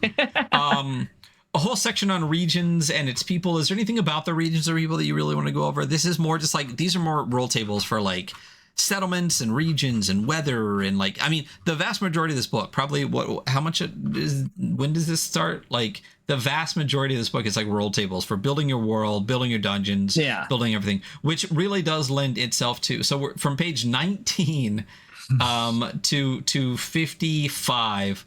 We're talking about all of this being building the dungeon, the regions and people, the world inhabitants, and the Forest of the Storms, which is an adventure. And the world inhabitants are mostly like they're NPCs, but mostly bad guys. Let's talk about the bad guys real quick because I do. First of all, illustrations for almost every single one, which is fucking fantastic. Oh yeah. But I love how they have this breakdown here of these are creatures, blah, blah, blah. They all have the same structure. There's a picture, a name, a number of hearts, a short description of the behavior in italics, their attack in form of defense in bold, but 6 variations you can choose from or roll randomly. So every single creature has 6 variations of that creature. So if we go down to like the Deblin, right? It's this giant, it's basically a giant. It's holding like a cow. It's got 4 hearts. It says throw their enemies, love a good meal. That's who they are. Weapon 2, kick 1. But there's 6 things. There's leader, lonely, tax collector, gourmet, 2 heads, and undead. That means anytime you run into a Deblin, you can just roll a d6. So I'll roll a 2. I ran into a lonely Deblin that just wants some company. Just want some company. They just gonna hang out with you. You know, so good. It's a lot of variety added very easily by just being like there's 6 different kinds of them. You can just decide randomly. Yeah. Also, like some great callbacks to a lot of great enemies from a lot of great Legend of Zelda games. Like what? Like toss them out for all the Zelda heads out there. All of them. Like I mean, every single. We start with the very first one in this is the Beblin, much like the Boblin, which is exactly that. Okay. They're all Legend of Zelda enemies. I mean, all of them. I love the Dedos, the hand, little creature. So that's like, honestly one of my favorite things in this entire book. I love it so much. It basically is like thing, but it's got an eye on the top. Yeah, and it's great. And live in dark places, take out uninvited guests. Grab and tackle, and then there's stalker, walker, guardian, thief, trap, and librarian. Yeah, of course, classic librarian. Yeah, Yeah, they know where to find the books. I mean, a lot of these enemies are like, the piranha and stuff. It's like that's just from everything. And the Peludo, the dog person, I don't think it's from Legend of Zelda. Maybe it's from one game I haven't played. There are a lot of those games. But like the mummy one, the mimic, the Magin, the like mage guy, the little floater guy that teleports after attack or being hit, thinks that you're just playing with you. They're the bane of my existence in Breath of the Wild. Um, yeah, I really enjoy this. And the adventure is cool too. Also, just pointing out, if you go to the like in coolwayink.itch.io, there are 3 adventures in this game. One of them is in this book, actually. There's 2 other like dungeon adventures for this game already written at name your own price. That means if you're super broke and you could just pay $1, you could get it. I mean, and have a full maybe 2 sessions of play just laid out there. And there is the adventure in the book, and anyone that watches this show regularly will know we don't go over adventures. Yeah, you should buy the book. Yeah, you should buy this book. This is a great one too. Buy the fucking book. It's really good. Well, so we'll get into costs and all that kind of stuff when we get to the review. But let's do that now. Why don't we do that now? Back to the book. Well, did you want to real quick show off Cries of the Overworld? Oh yeah, sure. I honestly haven't even flipped this open, so you tell me what you want to see through this. So great book. Definitely plenty of magenta in the compositions on this one, considering the front is very magenta coded. Honestly, if we just do the how it works, hey, I should open it on my end as well because I'm reading and it's hard to do that if I don't have it open. I have the book in front of me, but I want to look down while I'm doing this, So Cries of the Overworld is a bestiary for Forgotten Ballad. It's a creature guide to the Forgotten Ballad, and there's a lot of great, it's a great book, but almost it's worth it purely for the illustrations because I think that they are lovely and I very much enjoy them. So we will just go to the how it works page. Also not bookmarked or hyperlinked. Just throwing that out there. How it works. Oh, here we go. Okay, how it works. Each page of this book contains a monster with its game information and the following format. It has a little game card, so like a little monster card. You can see regions where you could find them that can help inspire you when you're like rolling up your regions, their name, an illustration, which is great to have for every monster. Insane. Their defense value, their usual hearts, a short description of their behavior. It basically just gives you where this monster lives and how it kind of acts. And I just think it's a great tool. And there's an illustration on every single fucking page of this book, which is wild. It's interesting that the format gives me like CCG so hard. Like, not in a bad way, but just like the name, the region, it's got like the little defense like symbol right there, like everything. But yeah, like you said, so listen, when the creator's the illustrator, they can take as much time as they want to illustrate every fucking page. But it is insane that it really is like 60, it's like 60 plus pages. And then, with an illustration on almost every single page is crazy. And they look great. This Zoai that's very like Beholder style. How many hearts is that?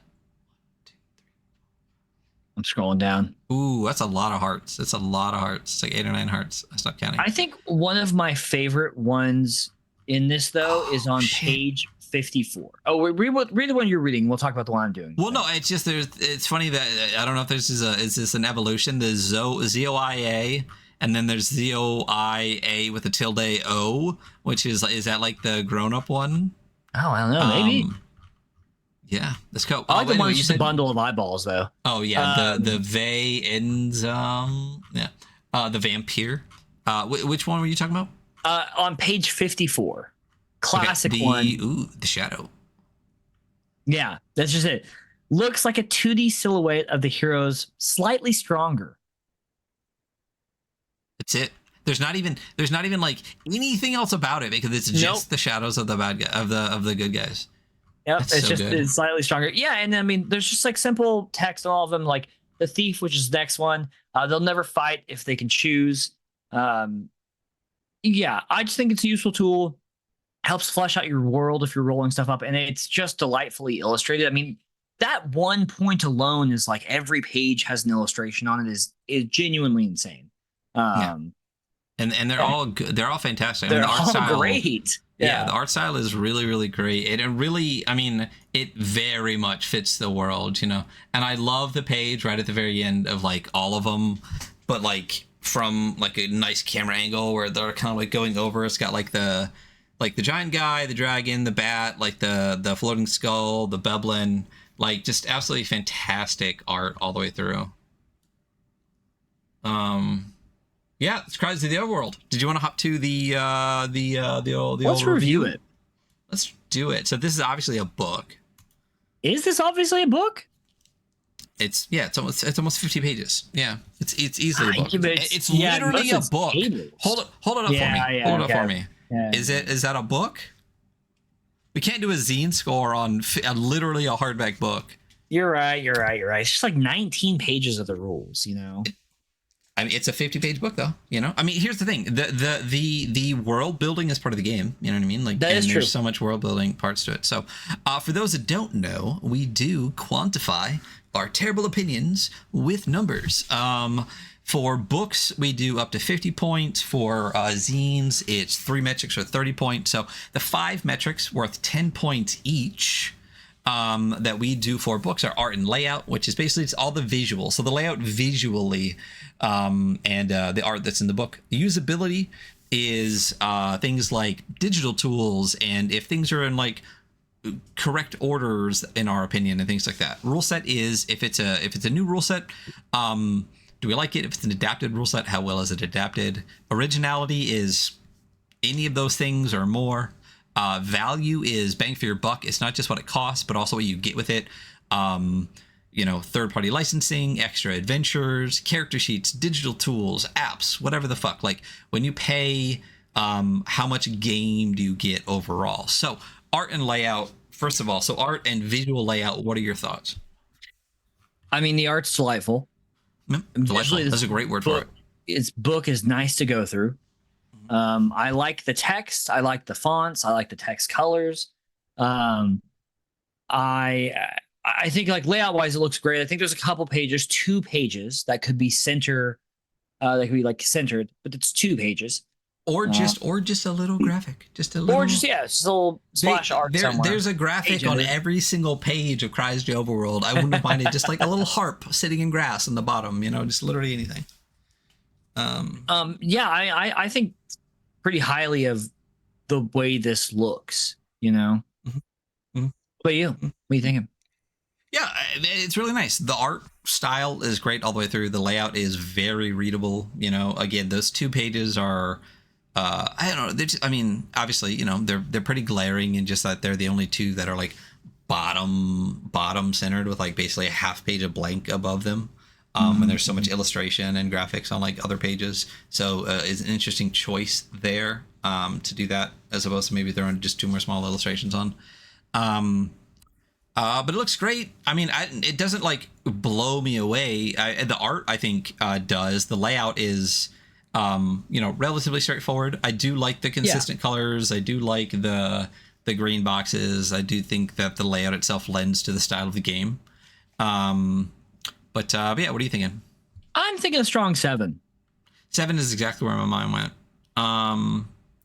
Because it is very nice to read. I think I will always prefer my PDF to not have like a stark white background. Yeah. But I'm not going to hold that against people that, you know, just put the same Does PDF this that's have in the a stark book. white background to you? I feel like it's a little off white for me. Might be your computer screen. Oh, I am on the weird screen, the weird secondhand screen that I have. I guess it is white in the book as well. Yeah. Okay. Like eggshell. Okay, so 7. Yeah, even a nice eggshell. Usability. So it doesn't have What, hyperlinks. It doesn't have bookmarks, which is, the one thing that we are the most likely to critique on of anyone ever at any point in time. And I would kind of like them in the digital version. I guess in the physical, it's really not that big of a deal. That doesn't have a actual bookmark. Mhm. Um, Mhm, mhm.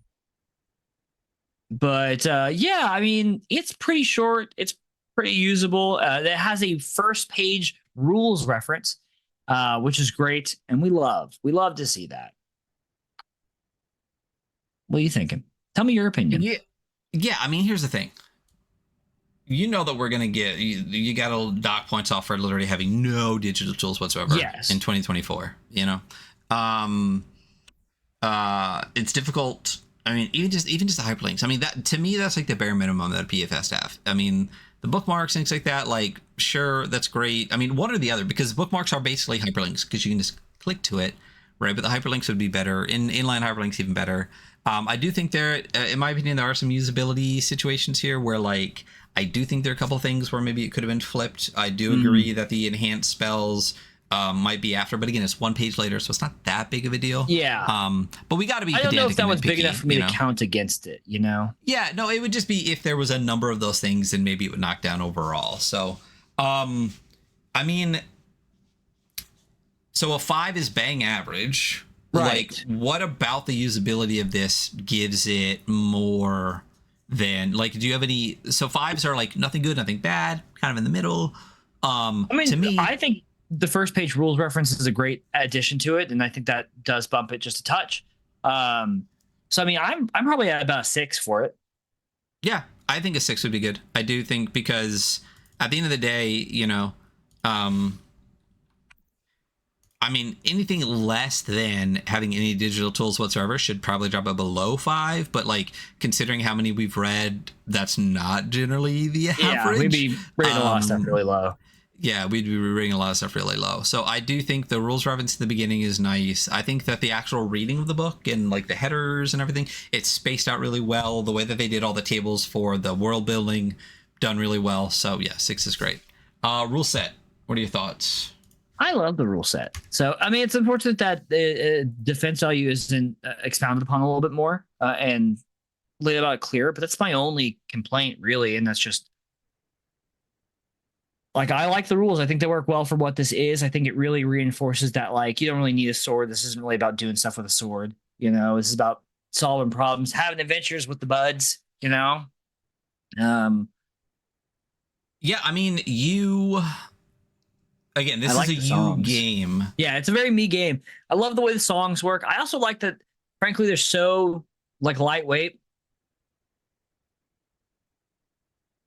I didn't yawn. That was your imagination. They're so like lightweight. You could easily like hack your own into this. And I like the structure of how this is meant to be played. Like you help people get hearts. You go into dungeon, like solve puzzles. You get the relic to solve even more puzzles that you couldn't solve without the relic. And then you use it to beat the bad guy, and that gives you a song and another heart, and you just get to go adventure and play your music. Yeah, I mean, so again, this is very Zelda coded, which you would know more. This emulates that really well, but as someone who doesn't know, again, mostly anything about Zelda, this is an extraordinarily playable game. It's adorable. It's super rules light. It's like you said, so easily hackable. It's very much a rulings over rules kind of thing. But again, as you said, we're missing armor, we're missing defense, we're missing some things from it. I think a little bit of clarification with. I like how light it is. I wouldn't mind like one more page, one more page of rules, a little bit of clarification on equipment, clarification on armor. Maybe like an example of play for a spell, I think would be really, really nice. I think that's a usability thing anyway. I feel strongly. I feel good about this rule set. I really do enjoy this a lot. I would play this. I would play this right now. Yeah. Pitch me a number. 7. I'm at a 7, and if it wasn't for like the inventory thing, I totally understand. If it wasn't for the defense value thing, this would be at least an 8 for me. Or at an 8 for me. So yeah, I think 7's a good one. Okay, cool.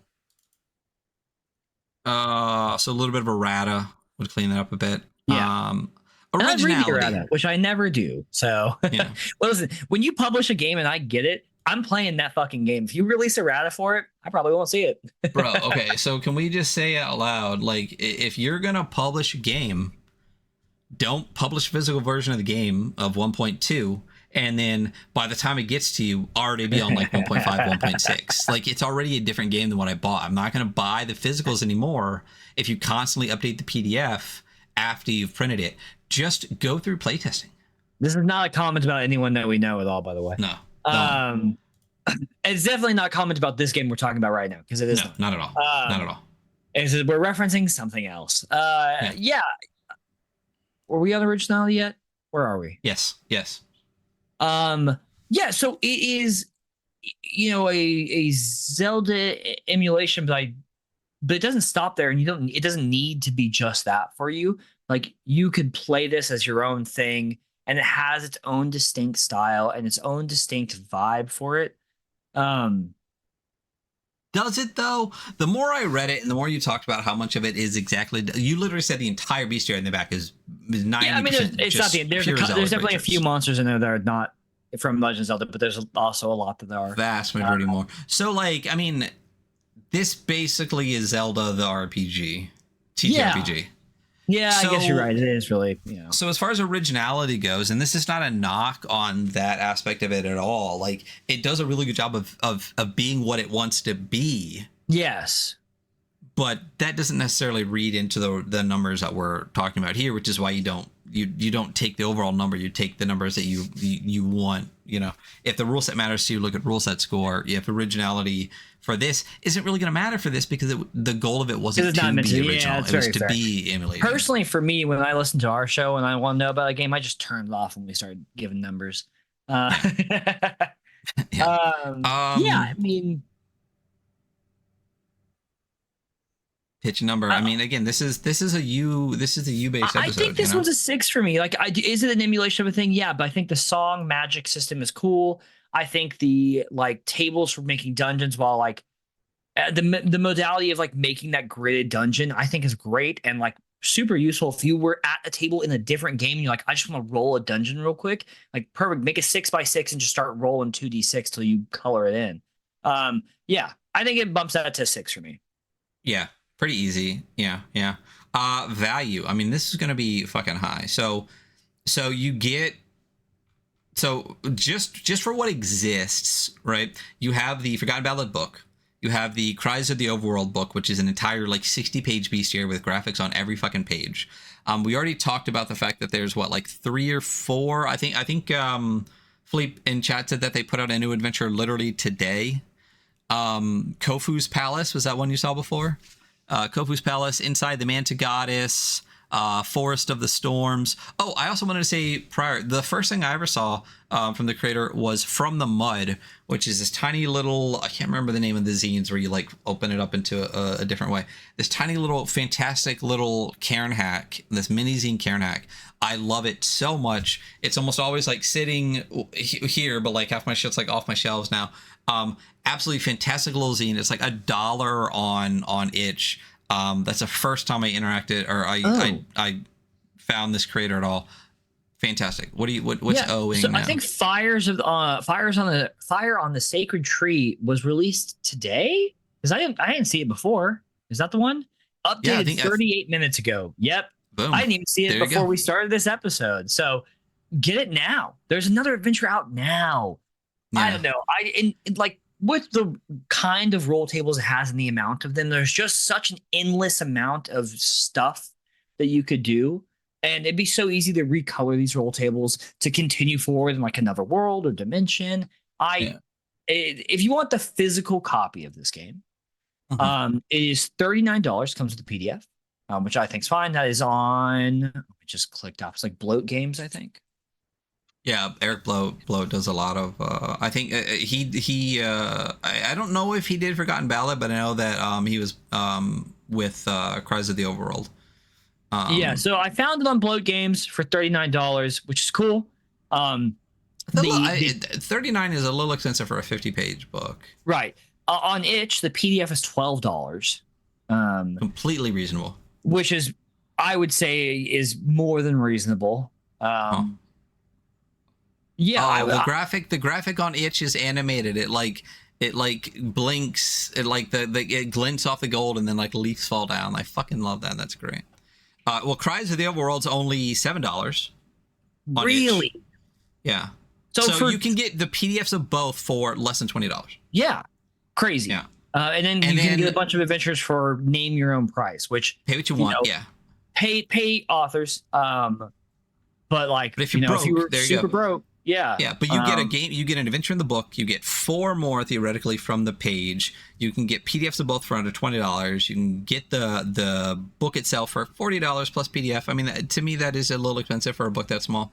But it's tons of stuff. I mean, tons of stuff. I can only assume that you're allowed to hack this, which opens that up for a ton of possibilities. But I think this is a great value. Not only one of the other ways it's such a great value is because I think that you could easily sit down anyone like 8 and up, 8 to 80 with this game and have them playing in like 15 minutes. Yeah, absolutely. Tops. Oh, and like if you today were like, damn, I kind of want to get the gaming group together tonight and everyone's around, it would take you no time to set this up. Zero time. It would be so simple and so easy and such a good pickup game. Because realistically, if you just had a D6 in front of you, you could roll up Dungeon, Guardian, Relic, like the entire thing with no thought on your brain at all, to have it in front of you, piece it together in ways to make a little bit more sense, which could take you, when you rolled up your dungeon, how long did it take you? Oh, it took me maybe like 5 or 6 minutes. Yeah. So for someone who doesn't done it much, maybe like 10, maybe 15 minutes tops to do that. 15 minutes to explain the rules to everybody, maybe 10 to do a character. So to do the entire prep for everything, including character creation and everything, you're talking like 30 to 45 minutes tops to literally go from nothing, cracking the book open, to playing at the table super easily. I mean, honestly, I think it's a great value. 8? Yeah, I'm a strong 8. Yeah. Strong 8. Anything above that would need like crazy shit, like fucking apps and shit. You know what I mean? Like, free solid score. copy. I really like this. I mean, I think honestly, this is one where how much I like the game is probably higher than the score that is going to come out. Yeah, I feel the same. So it's a 34. Which is totally fine. Actually, bro, they just reminded me, the Visceral Codex just reminded me. The song system, in my opinion, and you can tell me if you disagree, I think bumps the originality up a point for me. I think. Oh, I'm good with that. Okay. Yeah. That's right. We're live revising a fucking score. Fantastic. Yeah. Well, we haven't established it yet. We've revised the scores after that. We have multiple games that we grind up. So we're gonna actually bump that to a 35. But I think that really helps the originality and stuff, because like I haven't seen a matching system like that. Like, you know what I mean? Like where you're literally like as a group potentially like rolling together for your band to play the song you're trying to do. That's fantastic. So 35 for Forgotten Ballad. Great little game. I love it. Again, I would love to see this game played. We'll put it on our list here on the show. But I would, again, such an easy game to hack. Like obviously, again, instantly I went to some grimdark cultist ritual bullshit with it. But like, it'd be so easy to do anything where you as a group are hacking or doing magic or doing anything to convert the instruments to anything that you want. So fantastic one.